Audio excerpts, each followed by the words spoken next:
Welcome to Jammin' with Jason Mefford, a show where we discuss topics relevant to Chief Audit Executives and professionals in audit, risk, and compliance. We discuss the technical and soft skills needed to navigate the minefields of organizations. You hear best practices and practical advice for helping you advance your career, and we'll even talk about music, mindfulness, and psychology, because we can. So sit back and relax while you listen to the #1 podcast in the world for internal auditors, unscripted and unedited. Welcome to another episode of Jamming with Jason. Hey, welcome back, my friends. I am excited to be talking today with Tom Harris.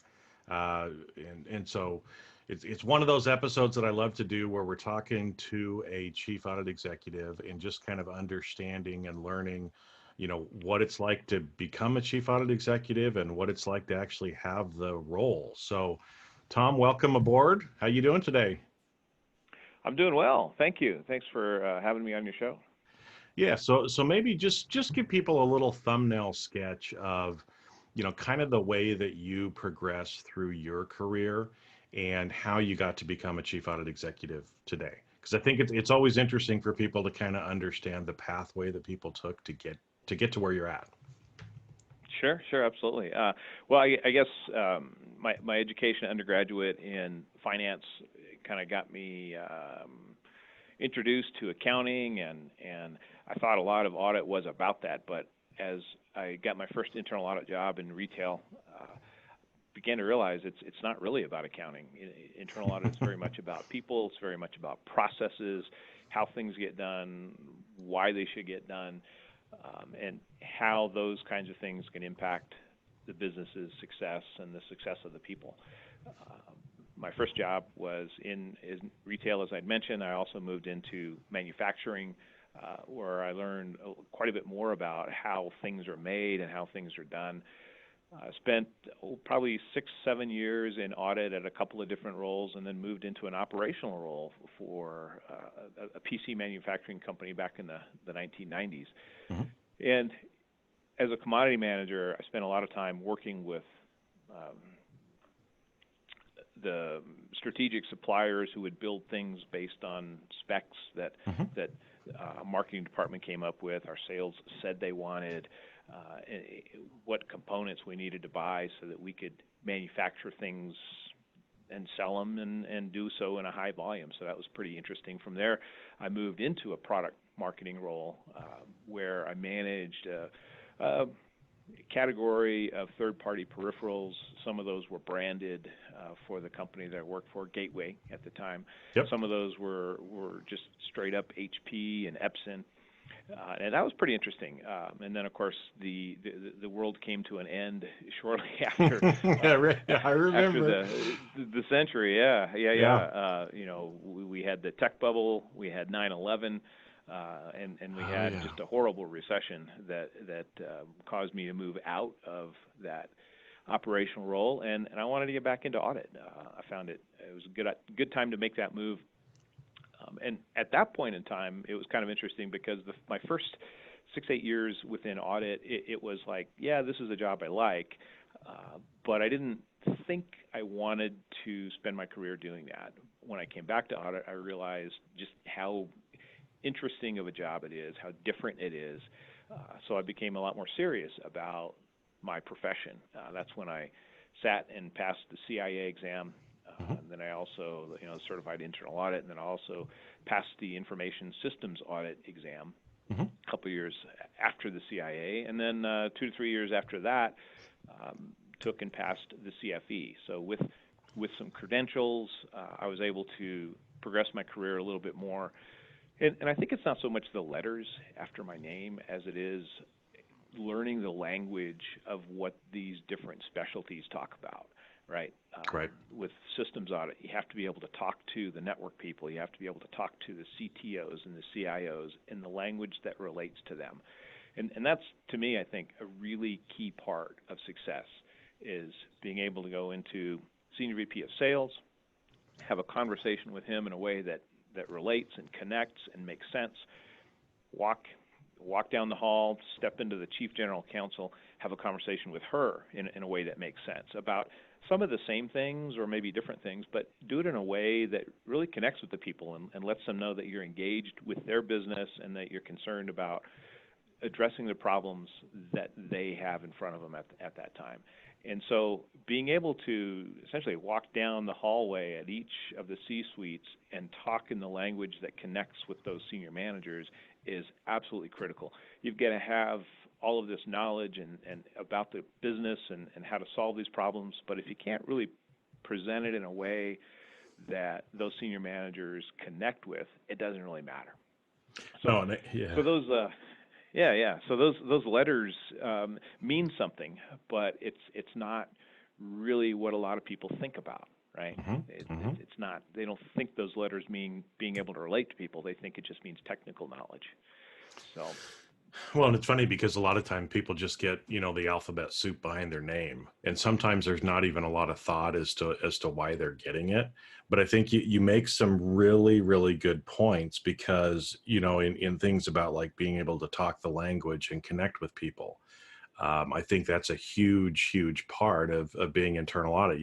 As you were saying that, I was remembering, one of the companies where I was chief audit executive, I used to have to translate meetings between our CIO and our general counsel, because I spoke both legalese and tech, but the two of them could just never communicate together. And so there were a lot of times when I was in a meeting with the two of them just to translate, which seems a little funny, but like you said, we all use language a little bit differently, and the more versatile we can be at understanding the language and being able to make the connections with these different groups, that's one of the things that's so fabulous about audit, because we get that opportunity, right?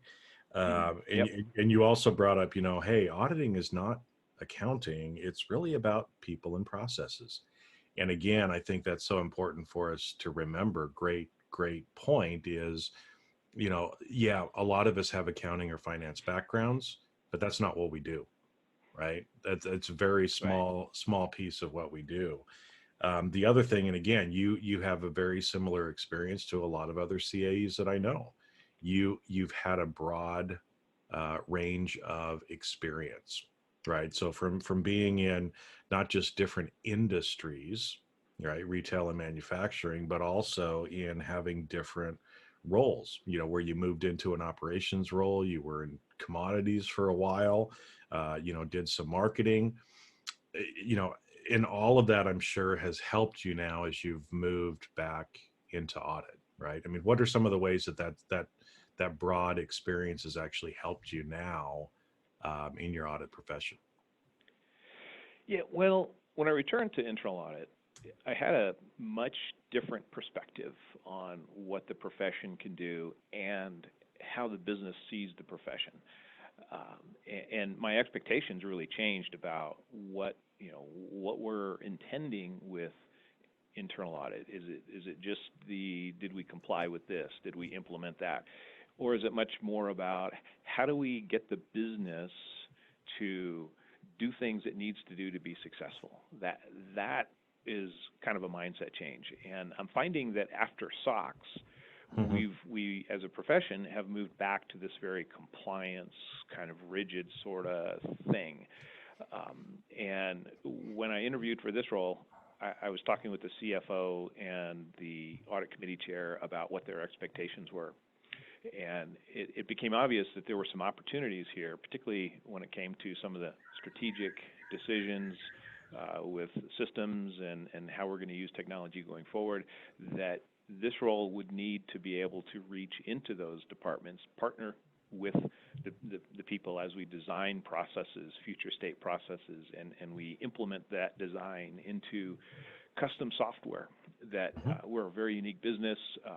How we deliver our content, how we manage our impressions and our inventory, how we record our revenue, particularly with the new revenue recognition rules. All of those things required some leadership from internal audit that most departments, particularly these days, just don't see their role. And after I'd been here for about a year and doing my annual review with the CFO, I asked her, so, and she sat on boards. She actually was an interim CEO at a company. She's probably got 10 years as a CFO, very experienced. She's a rock star in the Denver area. I asked her, so throughout your career, what has internal audit done for you? And she just kind of smiled and said, not much. It's about compliance and check the box. And I'm like, are you kidding me? Wow. I mean, what an indictment for our profession and what it's become. But what a encouraging thing it can be if we start changing expectations at that C-level suite. And I think that starts with that broad-based understanding of, what are we about? What are we trying to do, right? And I think 8 years on the operational side, having been an auditee, having understood what those demands are, that a lot of the decisions you make are going to have an impact on people you work with, on customers, on potential liabilities. How you approach those decisions really changes once you kind of go through that, and then you get back to, okay, now I'm an auditor. So how do you approach those kinds of decisions? So it was kind of an interesting mindset coming back into the profession after that time in operations. Well, and I think, like you said, it is kind of an indictment on our profession, that a lot of people do just think of us as compliance, and a lot of times I'll end up talking about the history of audit, right? Because I'm kind of a nerd that way. So, it's when you understand some of the history, it's easy to see why people have some of those perspectives. Because like you said, in the historically, we've always been more that compliance kind of check the box group. And then we started to get out of that in the 90s and do much more, consultative type of work. And then boom, like you said, we got the early 2000s, the recession, SOX, everything else. And as a stopgap, management just kind of threw us back into SOX to try to help fill that gap. And even, geez, that's almost been 20 years now. I don't feel like we're getting that old, right? Tom. But we're talking about something, 20 years ago that we both lived through, and it's like, it doesn't seem like it's been that long, but I guess it really has been that we've been trying to come out, but it's been, again, this 20 plus years of people seeing us as checking the box and compliance. And so, when your CFO looks at it, well, you guys really haven't done much for me other than, compliance that we have to do. I think it's easy to see why people have some of that perception of us, of being a cost center, being a compliance, check the box thing. And that's why we're always kind of fighting for budget. We're always trying to prove our value because people aren't seeing us the way we can be, right? And you had that perspective of coming back into audit, and you've done some really cool things there, and so maybe this is where we kind of jump in and show, when you had that discussion with your CFO, what are some things you've been able to do there to show more of the value and really kind of elevate audit in your organization? Yeah, and those are really good questions, and that's really changed for me how I approach that just in the last year and a half. And I look for opportunities to communicate value, and sometimes people will ask, well, what have you done? And sometimes you got to tell them anyway, right? We capture data points in terms of savings. We look at processes from really an efficiency and effectiveness standpoint, not just do we have enough things here, right? For instance, one project we did last year, we called it Lean SOX. The control framework that had been in place at NCM had been here for a while, and whenever there was an exception, there would be a new control. So we had certain processes that had a ton of controls, and we looked at them and go, well, what are we really doing here? And we were able to remove the different controls and different processes. Some of those controls we had to have executed by third parties because they were so highly technical, particularly on our tax side. Other controls, they were just redundant from earlier in the process. It was just doing the same thing over by a different person. and the idea was to remove burden from operations to meet SOX compliance. Because at the end of the day, SOX is just a compliance program. It can add value, but once you meet that threshold of doing what it's intended, it doesn't add value, it just adds cost. So the Lean SOX project was really to reduce the burden on operations and streamline what we do and how we do it. Another approach that we've taken is looking at different areas of cost savings. If we do things differently here, where can we reduce operational burden? And we've been pretty effective at identifying things in terms of how the business does stuff, how they want to do stuff, and then how they can do it in a way that's more efficient or effective. Technology is really important with NCM. As I mentioned earlier, very unique business model. We have technology needs that are individual, they're customized because nobody else does stuff the way we do. And partnering with the business in a way that helps those system development during the implementation rather than 6 months after it's completed, it has been very critical. Because it's not just about, we've done this better. And when we launched our new GL last May, it was ready to go, and it was a great success story for the organization. Audit was part of that, right? We didn't make that happen, but we were part of it. And when you go through that together and you have those battles in the heat of, well, you have to do this, and the integration has to look like that, and your data conversion has to be validated this way, you come out the other side, and your external audit goes, wow, that's one of the best we've seen. And your CFO goes, huh, system implementation under budget. That's what? Pretty good. What? Does that really happen? You know, a 3-week slip on a multiple year project. You kind of look around and you go, yeah, we did it. Audit was part of that. We did it. It's a different mentality with the organization. Now you get people coming by, hey, we've got this problem that's developing. How do we fix that, right? Not, gee, I hope they don't catch it. Let's fix it now. You get stuff like, we had something happen in the third quarter where we stopped performing this control. And besides, we don't like this control anyway because it doesn't really do anything. And now that we're after year end, we've got to fix it. What are we going to do? Oh, okay. So you sit down, you work through those things. You come up with a control that actually does work, that your external auditor looks at and goes, okay, we can live with that.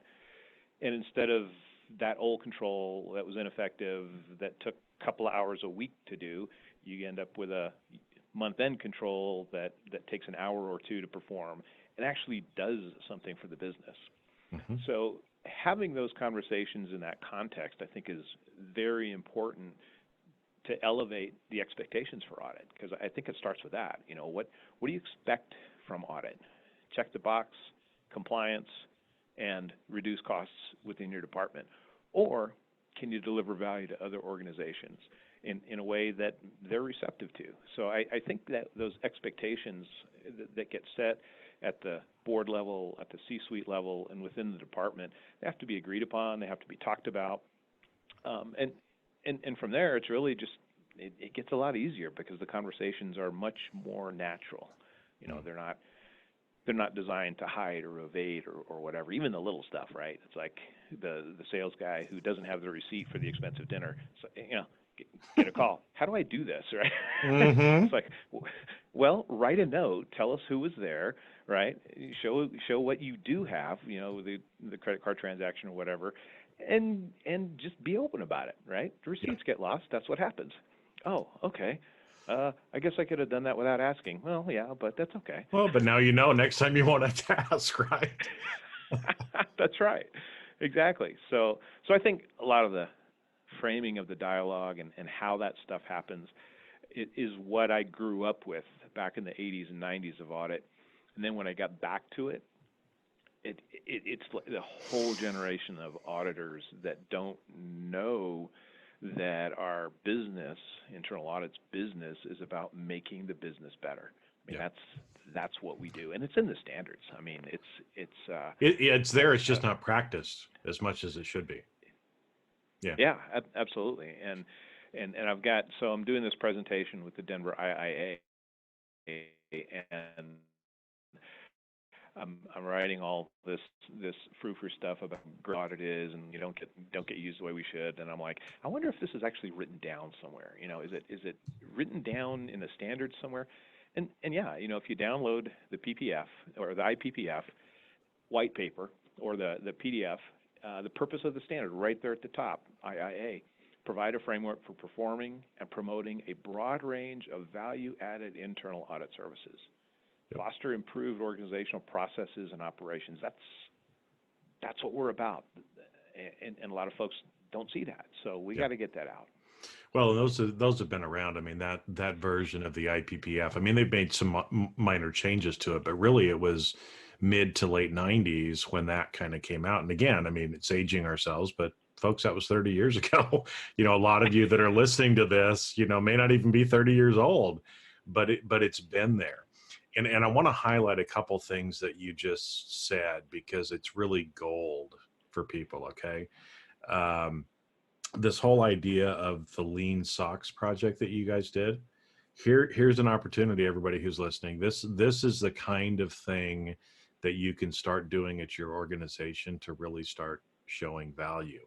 Because the problem, if you will, that you were expressing tends to happen both with external and internal audit.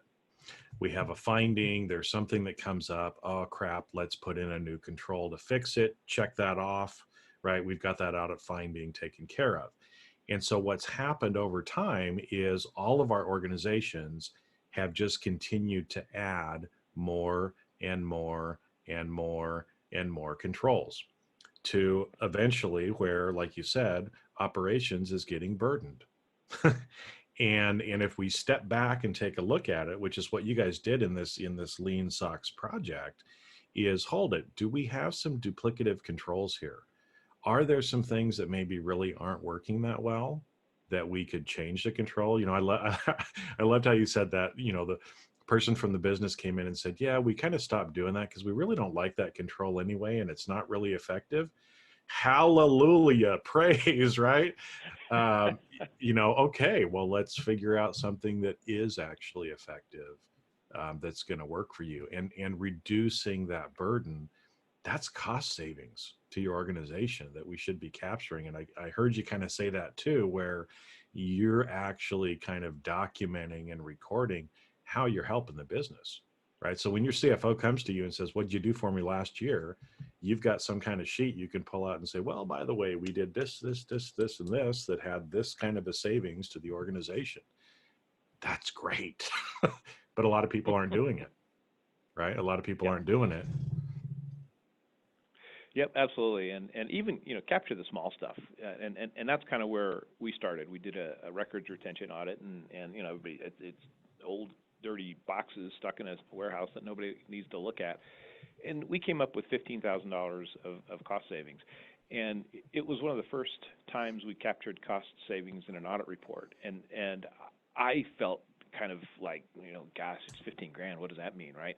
But the reception was, you guys actually do that? You guys actually look for cost savings? And it was not so much about, it wasn't much, it was about, yeah, we do that. And then did another audit about 6 months later where we were able to restructure some things using a third-party provider, and it saved us 60 or 80 grand. And then 2 years out, it's going to save us over 100. Now you're starting to talk about more a pattern of, well, this is part of what audit does. Yep. And yeah, you can be sure that shows up during the annual review. I mean, I'd stick that in there. And if it's 15K, great. If it's more, even better. But the idea is we're on the lookout for this. This is part of what we do. And the best part is it's not, well, so-and-so spent this and it wasn't in compliance. No, it was, let's change our processes this way, and we just have less money we have to spend. Mm-hmm. So it's establishing that expectation, particularly when it comes to these kinds of things, I think is important. Well, yeah, and it does two things for you when you take that kind of mindset, right?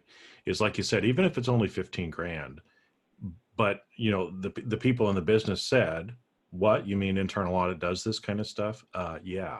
And you do that a couple of times, and all of a sudden that perception is going to start to change, right? Like you said at the beginning, the CFO was kind of like, well, audit really hasn't done anything for us other than, check the boxes.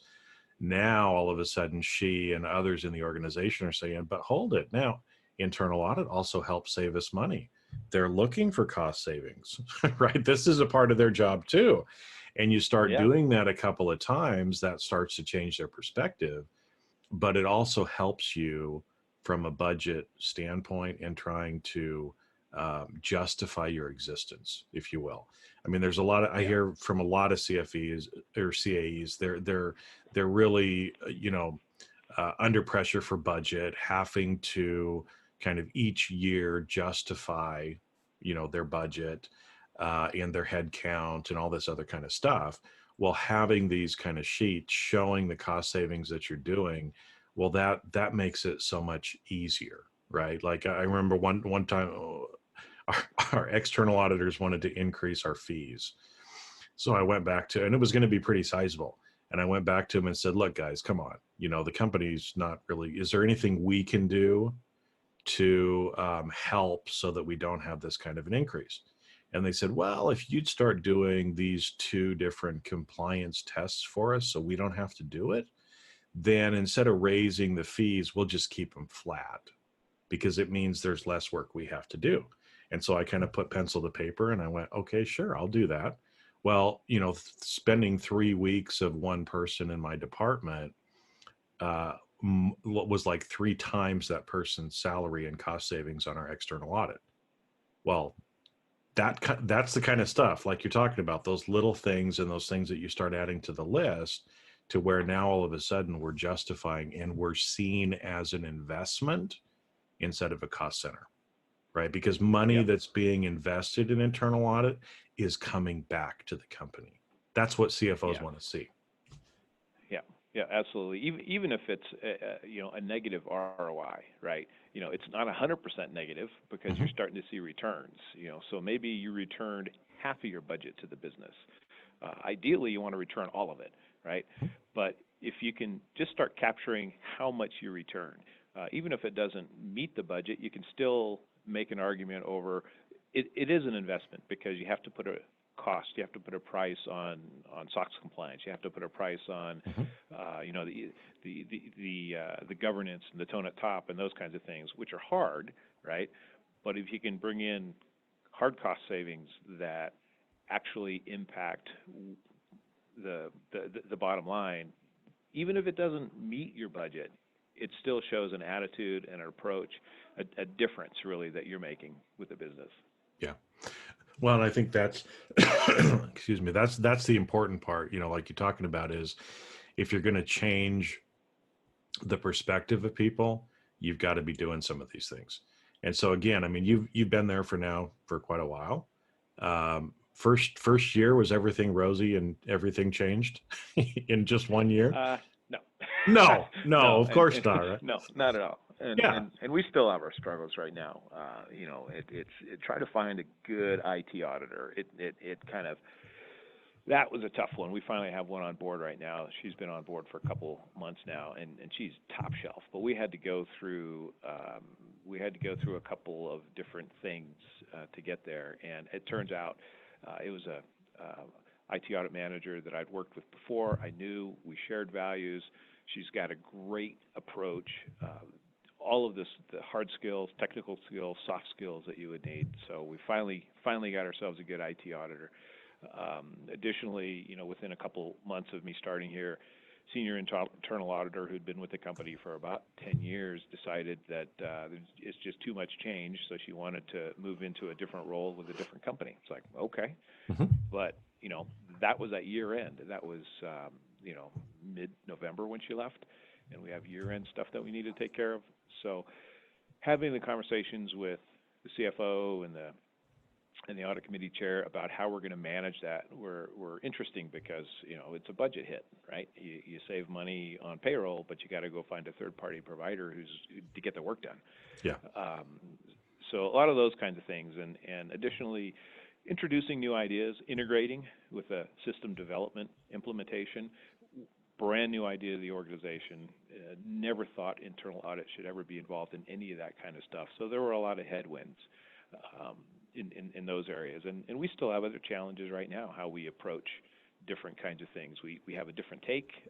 It's much more value add, collaborative, consultative, and haven't gotten to all of the organization, but as we pick up projects and address things, we're gaining advocates, and I think that's really the important thing, is when you approach a project to do it in a way that you're looking for an advocate, so that when the project is over and moved on, that person, that senior management team, those stakeholders can tell their peers. And it's like, no, you probably ought to give them a chance.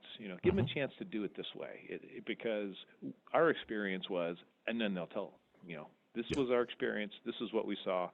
So yeah, give them a chance. So I think that's kind of important in just how you approach it. Well, and it does take some time. And like you said, you've got to have the small wins that'll end up leading to the bigger wins. But that social proof, of that other executive saying, you know what, just give them a chance. Maybe I was skeptical at first too, but man, they did a great job for me. Just give them a chance. That goes a long way in helping to change some of those perspectives. And you've been doing that now for years there, and I think that we didn't have a lot of time because we're bumping up on time, of course, but to talk about some of the system implementation work that you did, because like you said, originally they kind of thought, well, does internal audit really belong here, in doing some more of this real time kind of stuff? But the proof is in the pudding, if you will, right? That at the end of the day, a multi-year project, you said had three weeks of slippage in a couple-year project, and you came in under budget. Wow. Yeah. Wow. Yeah. That just doesn't happen. And yeah, you're right. And that was under budget after we took the budget down quite a bit, because we removed risks. So we reduced the contingency. We brought in a different vendor so I mean, it was a really good experience. But anyway, yeah. Yeah.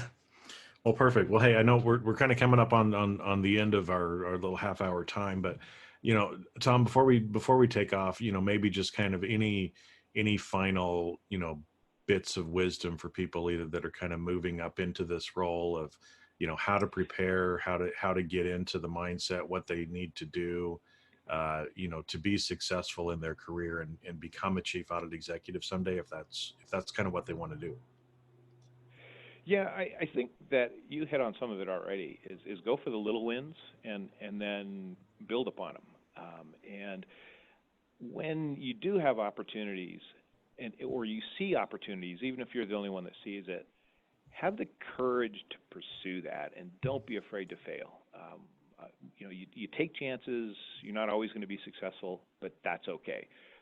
While I've spoken a lot about the early wins and successes in my last year and a half or so here, there's some other projects that didn't work out the way we intended. Different innovative approach to doing kinds of things that we look back on and go, well, that didn't really work the way we expected it.